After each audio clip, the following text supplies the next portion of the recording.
My dear students, myself Jayanti Mesuria, and today let us learn new lesson.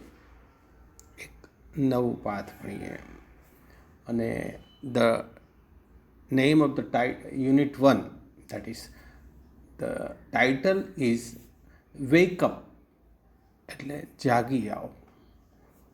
નેહાઝ alarm clock.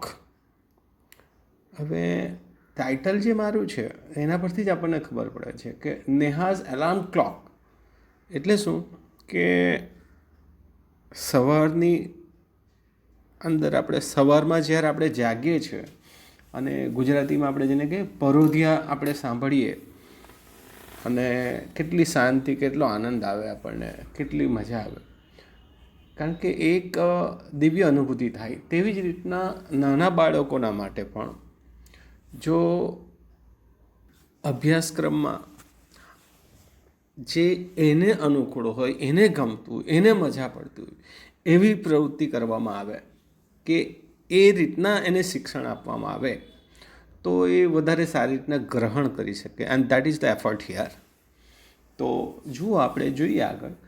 પહેલું આ એક ચિત્ર છે. There is a beautiful picture in it we can see a boy is just dancing freely, and we can see so many things: birds, green ground, and trees, and a heart, and a bird, and a tree, and so many things, and a swan, હંસ પણ દેખાય છે, અને squirrel, ખિસકોલી પણ દેખાય છે. તો આ બધું જુઓ કે આ બધું બાળપણમાં જે બહુ જ ગ્રામ્ય વિસ્તારમાં એકદમ ઇન્ટિરિયર એરિયામાં રહેતા હોય ને તે લોકો આ બધી વસ્તુથી પરિચિત હોય.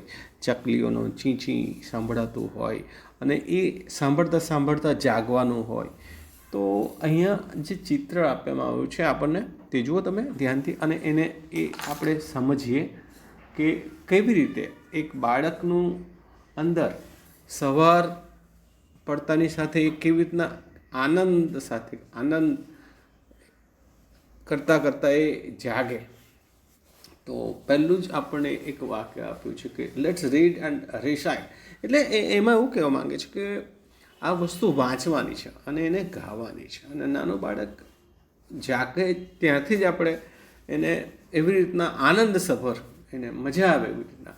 તો વેક અપ એટલે જાગો, જાગો. પેલું બાળક નાચતું છે, કૂદતું છે. Wake up, it's a lovely day.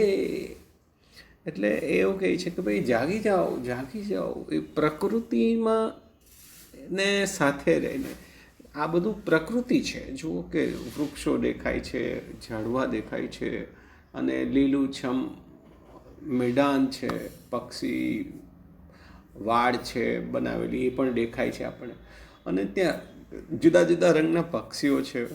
તો એ લોકોને એ જણાવે છે કે હવે જાગી જાઓ ભાઈ, જાગી જાઓ, કેટલી સરસ મજાની સવાર છે. ઓ પ્લીઝ ગેટ અપ. અરે મારા મિત્રો, જાગો, હવે સવાર થઈ ગઈ છે. એન્ડ કમ એન્ડ પ્લે, અને મારી સાથે રમવા માટે આવો, મારી સાથે રમો, આપણે મજા કરીએ, કૂદીએ, નાચીએ. કારણ કે નાના બાળકોના માટે એ જ પ્રવૃત્તિ હોય કે એ જ જીવન છે એવું માનતા હોય છે બાળક. અને next, the birds are singing in the trees. કેટલાક પક્ષીઓ તો પેલા ઝાડ પર બેઠા છે અને એમનો કલરવ સંભળાય છે. And you can here the buzzing bees, અને સાથે સાથે કેટલીક મધમાખીઓનું પણ ગુંજારવ સંભળાય છે. તો આપણે એ જોઈ શકીએ કે જ્યારે હજી પણ 21મી સદીમાં પણ કદાચ ક્યારેક એવા નાના અમથા ગામમાં જઈએ તો આવું કંઈક દ્રશ્ય ક્યાંક જોવા મળે ખરું. પણ લગભગ ઘણા વર્ષો પહેલાં એવી સ્થિતિ હતી કે ચકલીઓના ચી કરતો સવાર પડે અને એનાથી જ આપણને ઊંઘ ઉડે એવી પરિસ્થિતિ હતી, એવું ઘણા કહે છે, જે આપણા મમ્મી પપ્પાએ પણ જોયું હોય. પણ હાલમાં એવું હવે પ્રકૃતિનું સંસર્ગ આપણે ઓછો થતો જાય છે. આપણને એવું લાગે છે કે આપણે પ્રકૃતિ સાથે નથી રહેતા, પણ પ્રકૃતિથી વેગળા થતા જઈએ છીએ.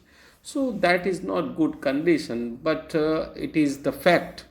So here is the picture that gives us the real picture that how a child grows up. બાળક કેવી રીતના મોટું થાય છે અને કેવી રીતના ખરેખર મોટું થવું જોઈએ. એને પ્રકૃતિનો સંપર્ક હોવો જોઈએ. પ્રકૃતિ કેટલી મજામાં હોય છે, કેટલું આનંદમય હોય છે પ્રકૃતિ સાથે રહેવાનું. તો એ બાળકના જીવનમાં પણ સતત રહેવો જોઈએ. So here in the very first picture you can see that birds, flowers અને બધું તમે જુઓ ચિત્રમાં કેટલું બધું છે. અને બાળકના મોઢા પર જે હાસ્ય છે તેનું કારણ શું? તો કે ભાઈ પ્રકૃતિ.